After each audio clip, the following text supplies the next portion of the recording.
নমস্কার, কেমন আছেন সবাই? আশা করছি সকলে খুব ভালো আছেন। আমিও ভালো আছি। আমি অনিমা মল্লিক আর আপনারা দেখছেন বেঙ্গলি ফুড উইথ অনিমা। আজ আবার চলে এসেছি নতুন সুন্দর আরেকটা ভিডিও নিয়ে। আজ আমি বানাবো ডিমের পোচের কারি। খুবই সাধারণ একটি রান্না, কিন্তু খেতে দুর্দান্ত হয়।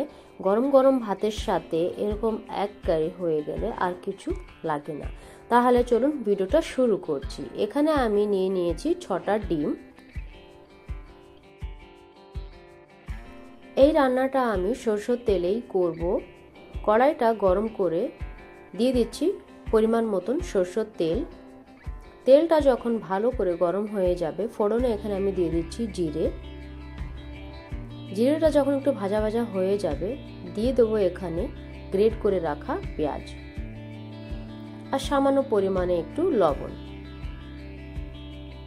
এখন ভালো করে আমি পেঁয়াজগুলোকে এখানে ভেজে নেব। লবণটা দিলে পেঁয়াজটা তাড়াতাড়ি সফট হয়ে যায়। পেঁয়াজটা ভালো করে ভাজা হয়ে গেছে। এখন দিয়ে দিচ্ছি এখানে আদা, রসুন আর কাঁচা লঙ্কা বাটা।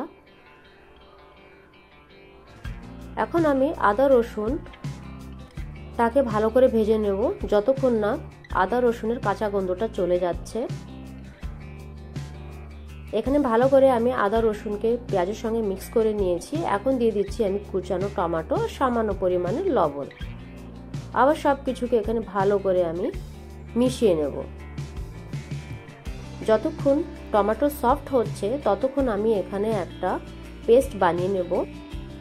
এখানে আমি গুঁড়ো পাউডার ইউজ করছি, হলুদ, জিরে পাউডার, ধনে পাউডার আর সামান্য পরিমাণে রেড চিলি পাউডার। একটু জল দিয়ে এটাকে আমি ভালো করে একটা পেস্ট তৈরি করে নেব। ততক্ষণে এখানে টমেটো সফট হয়ে গেছে। একটু সব কিছুকে মিক্স করে অ্যাড করে দেবো গুঁড়ো মশলার যে আমি পেস্ট তৈরি করেছিলাম। মশলার বাটিটা ধুয়ে সামান্য পরিমাণে জল অ্যাড করে মশলাটাকে ভালো করে এখানে আমি কষিয়ে নেব।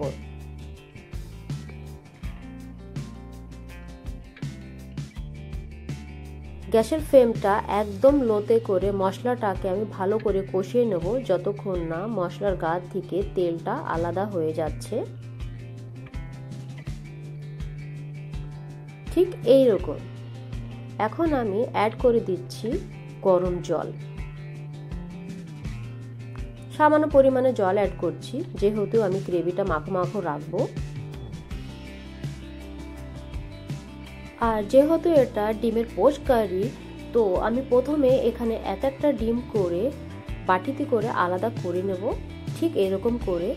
আর খুব আলতো হাতে এটাকে আমি গ্রেভির ভেতরে অ্যাড করে দেবো, ঠিক এইরকম ভাবে।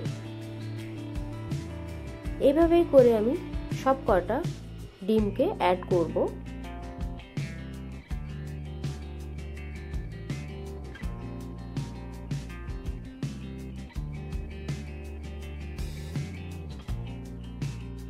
যখন সব কটা ডিম ভেঙে গ্রেভির ভেতরে অ্যাড করা হয়ে যাবে, তখন ছড়িয়ে দেব সামান্য পরিমাণে ব্ল্যাক পেপার। আর এখন ঢেকে রেখে দেব 10 মিনিটের জন্য। আর গ্যাসের ফ্লেমটাকে এখানে আমি লো টু মিডিয়ামই রাখবো। 10 থেকে 15 মিনিট পরে একবার ঢাকনাটা খুলে আমি দেখে নেব।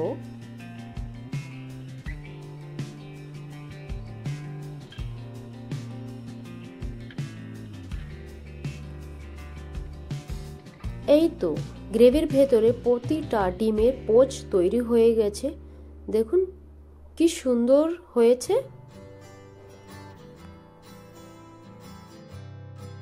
ওপর দিয়ে ধনিয়া পাতা ছড়িয়ে দিলেই একদম রেডি ডিমের পোচ কারি।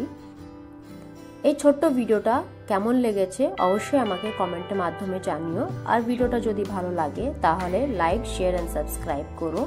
দেখা হচ্ছে পরবর্তী অন্য কোনো ভিডিওতে। ততক্ষণের জন্য টাটা।